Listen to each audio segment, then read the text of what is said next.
What's up, everybody? This is Rage in a Cage with BamBam Schwaggs. I'm Frank BamBam Horak. He's Mikey Schwaggs. Hey Frank, how's it going? And if you're wondering where our producer Tony No Show is, Yeah. well, by his nickname, you should know by now he didn't show up. Once again, yeah, it's his birthday, but It's his birthday. Well, I don't think we could put well, quotations in I don't. birthday. Hey, listen, I need to see a birth certificate to actually prove this that it's his birthday. Need a birth certificate. But once again, he's not here. All But these guys we're all doing, play, no work. Yeah, it's All play, no ridiculous. work.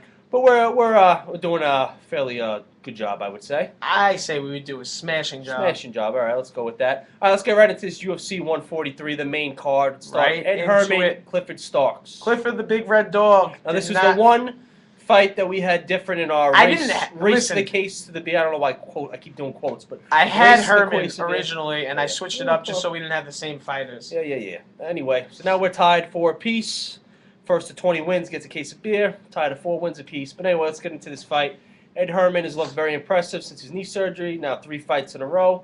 He's won. Starks, though, he looked good. He had improved stand-up, was working He his looked right good jab. in the stand-up. Yeah, he definitely did. But it came But down when to that it. fight got to the ground, When we were previewing this fight, I said it's going to come down to everything Starks does. Herman does a little bit better. He was better on the ground, better with the submissions. He was actually the only fighter to finish a fight on the main card. Got the rear naked choke, got the This is submission true. win. It was an impressive fight for Ed Herman. yes, it was. Now, would you like to see him take a little step up in competition, maybe? I think it's time. I mean, you look at like you said, he's won 3 fights in a row.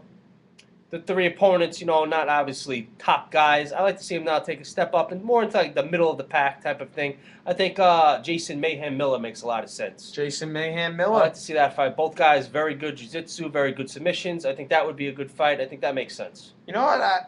I'll agree with that. I think that would be a pretty good. It would result in a grappling war between the two on the ground, I think.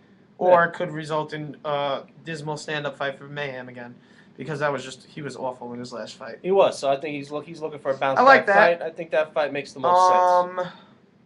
Maybe the winner of Brian Stan, Alessio Sakara?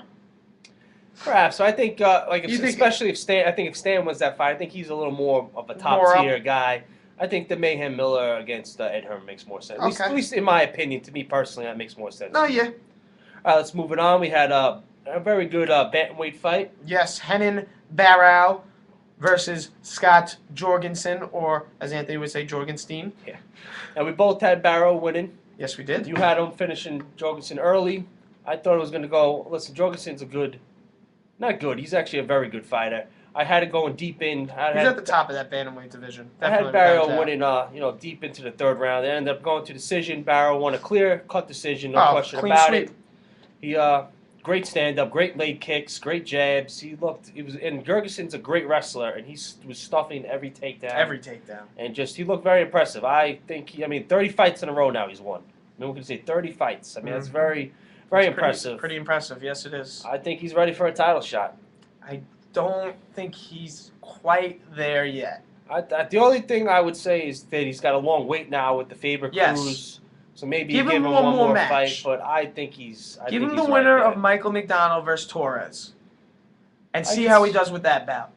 If he I wins can that see that. bout by dominant fashion, then yes, I think he's deserving of a title shot. I would only agree with that just because of the long wait and because he didn't look like he took a lot of punishment there. He's probably be Well, ready we got to go in a what? few months. We got the Ultimate Fighter starting in March, in March, yeah. so that means it's roughly around 2 months long, 2-3 months Yeah, long. usually they fight right after. So yeah, we got about And then 3 you to figure 4 then months Then you till would have Cruz to and wait. Faber fight. Yeah.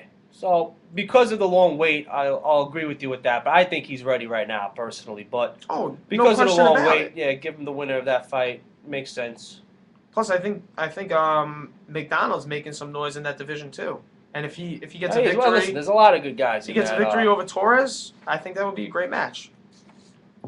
So let's get into the next bout. We had Josh Koscheck, Mike Pierce. And we talked about this before that there was a lot of bad blood between these two. A lot of bad blood, and I think Koscheck underestimated Pierce's stand-up a little bit. I think Pierce, he did also.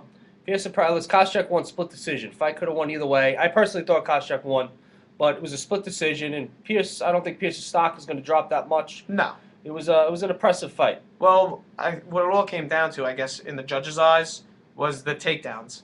Yeah, Koscheck had the two He's a takedowns. world-class wrestler. I mean, Mike Pierce is a good wrestler But he wasn't in his able own to. right, but Koscheck's just on a different level. He couldn't take Koscheck down. He was, in my opinion, I think he was beating Koscheck in the stand-up. He was landing more shots. He may not have landed the more powerful shots as Koscheck landed, but he definitely landed more shots in that fight. Yeah, no, Pierce was impressive. I thought Koscheck was going to win by decision. I thought, though, he was going to win more soundly. Pierce held his own. It was an impressive thing with Koscheck, though. I mean, he calls he's the most hated guy in MMA. I love that answer. He's up there. But say what you want, with that win, the guy finds a way to win. Yeah, with that win now, he's got 15 wins in the UFC. That's closing fifth all time. Closing in on top. Tied to Ortiz. The guys in front of him now are GSP, Matt Hughes, Randy Couture, and Chuck Liddell. I mean, those are all Hall of Famers right yeah, there. I mean, say what you want about the guy. The guy finds a way to win. Love him or hate him, and he is the most hated guy in the UFC, but he knows how to play it to the crowd. He's giving the crowd the finger. He's like, yeah, take that. He's moving back up now in that welterweight. Now, he better, for Koscheck's sake, better hope that Condit can beat GSP, because Dana White's already said he has no interest in having a GSP. No, Koscheck Koscheck's not happening again. Well, he's lost to GSP twice. That's not happening again. But he's moving back up. Now, he's leaving his AKA. Yes, I heard he was leaving AKA. So, the next match for me... And I heard supposedly he wanted to move up to middleweight. I don't know when that's going to happen eventually, but I'd like to see that. That's supposedly an option, but if he stays in welterweight, I wouldn't mind seeing him face now an old training partner in John Fitch. That fight makes sense to me. That Fitch coming off that loss, he was right up in title contention. Now coming off, now Koscheck moving a little back up. They always said they were never going to fight because they were training partners, but now they're not training partners anymore. I wouldn't mind seeing that fight if Koscheck stays at welterweight. He was supposedly moving up to middleweight, but who knows? If he stays at welterweight, I wouldn't mind seeing that fight. I'd like to see that fight too if he stays at welterweight. If he moves up to middleweight, I'd like to see him fight Bisping for his first middleweight fight. I wouldn't mind that, or I even wouldn't mind seeing him fight the winner of Stan Sakara, as you mentioned before. That wouldn't be a bad first middleweight fight. But I think Koscheck, two of quite possibly the most hated guys in MMA. Yeah, absolutely. That would result in a pretty. That wouldn't be a bad fight either. That would be a pretty good. You could promote that fight pretty well, Dana. Yeah, absolutely. Get to it. All right, in the co-main event, we had a heavyweight fight. Fabricio Verdum against Roy Nelson. Now, with this fight, I was pretty much, in my opinion, it was like a flip of coin. I kept going back and forth. I picked Verdum, I picked Nelson, I picked Verdum, I picked Nelson. Then I ended up sticking with Nelson because I said that Nelson was going to have the edge in the stand-up, and that was going to win the fight. And were we ever wrong about that? The fighter that had the edge in the stand-up won the fight, but it wasn't Nelson. It was Verdum. Verdum, he's just... Very impressive, I would have to say. Very impressive. Knees, oh my the knees to the face. Nelson's got the toughest chin in MMA because he was taking some brutal to his knees. credit, he's one of the toughest guys. He took a beating, but I was talking about how Verdum, I was very disappointed in his last performance against Overeem. He looked great. He really looked great. He was just in such improved stand-up now that he's moving up that heavyweight ladder. If you compare the Overeem fight to the Nelson fight in stand-up, he looked horrible in the stand-up in the Overeem fight. He was always looking for the ground. And he was always like an average, great on the ground, great submissions, one of the best on the ground actually, but just an average at best fighter stand-up. But he dominated Nelson great. In the stand-up. Absolutely looked great. Without a question. So all the credit goes to Verdum. He actually looked great. Now definitely moves up that heavyweight ladder. Definitely, and that heavyweight, we know that heavyweight division's deep. His next fight, it's a tough call between. I got two guys in mind. Maybe Frank Mir. I think that's a big step up for him. Or Cain Velasquez. Those are two. I mean, Mir and Velasquez has also been rumored as a possible bout. But to me, I would rather, as just an MMA fan, I would rather see Mir and Verdum. So I think they would negate each other on the ground. Yeah, I mean they're both great submissions, and now they both have improved stand up. Yeah. Mir was always an average type stand up guy. He's improved on the stand up. Now Verdum with the knees, like you said, he also nailed him with a front kick and worked his jab well. So I think that fight makes the most sense to me. Also, if not, also like I said though, you had a rumor that Mir and Cain might be fighting. So if not, then maybe Shane Carwin, Verdum. I like Carwin for Nelson, or for a rebound match. Yeah, because I mean Nelson. You look at Nelson's last 4 fights; he's 1-3. He's on the cusp of possibly getting cut. Also, yeah, that's true. I mean Dana White's not a big fan of Nelson to begin with. I don't know why.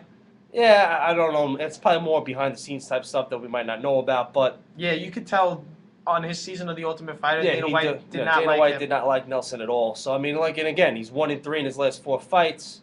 I don't think after that performance, though, I don't think he's going to get cut. I think he'll get another fight. So we'll see. Yeah, maybe a Shane Carwin, and maybe Nelson will get the winner of Barry LeVar Johnson, something along those If that lines. happens, I mean that's Yeah. what we want to happen. And I think that would be a great matchup. No, Or that also, match. No, they announced they that announced match. that? Yeah, Pat Barry, LeVar oh yeah, Johnson. I forgot they did announce that. So that's maybe happening. Mitrione for Nelson Mitrione too. for Nelson. Yeah, that's not a bad matchup either. But yeah, I would like to see Verdum against Mir if Mir doesn't end up fighting Kane. Yeah, definitely. All right, now we go to our main event. Let's get Interim right into it. welterweight title. Carlos Condit, Nick Diaz. We both had Condit winning. Pretty much went as expected. I figured it was going to go deep. I had thought Condit was going to, like I said, Condit's a finisher. 26 of his 28 wins now finish. But listen, say what you want. I know there's a lot of people saying, oh, he was running from Diaz and that kind of stuff. That's a bunch of crap. It was a good game plan. He wasn't running. He was just moving. He was elusive. Yeah. No, that's what the word is, elusive. And you it's look not at running. You look at Condit's face. You look at Diaz's face. Condit definitely had more damage. More damage, without question. I know Diaz was kind of crying at the end. He even announced his retirement. I mean, I don't know if he was just caught up in the moment. I don't know if he's actually going to stay retired. Who knows? But I think Carlos Condit deserved to win that fight. He was the better fighter. Yeah. And I mean, it was just... Diaz was saying, I'm chasing this guy down the whole fight. He's kicking me with these puny little baby leg kicks. Those puny little baby leg kicks, he landed 69 of them, I think, throughout the whole fight. He was wobbling Diaz a little bit with those leg kicks. I think he knocked him down with one of them. So, no, Diaz definitely took a little bit of a beating. I mean, no, listen, it was a good fight. It wasn't like Condit dominated the fight. No, it was a good, close fight.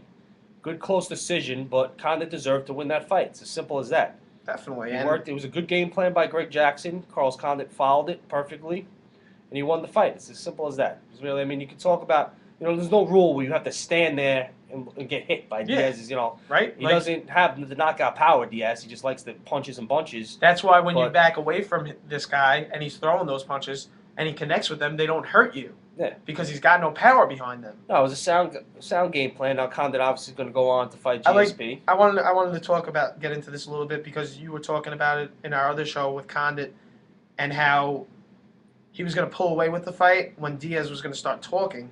Yeah. And you know what? You were right. He was doing it. He was doing a lot of talking throughout the fight. Exactly. And you could see it. Condit said it best. Condit was throwing punches while Diaz was talking. He had his hands down, chin up. He's too cocky for his own good, and he's just...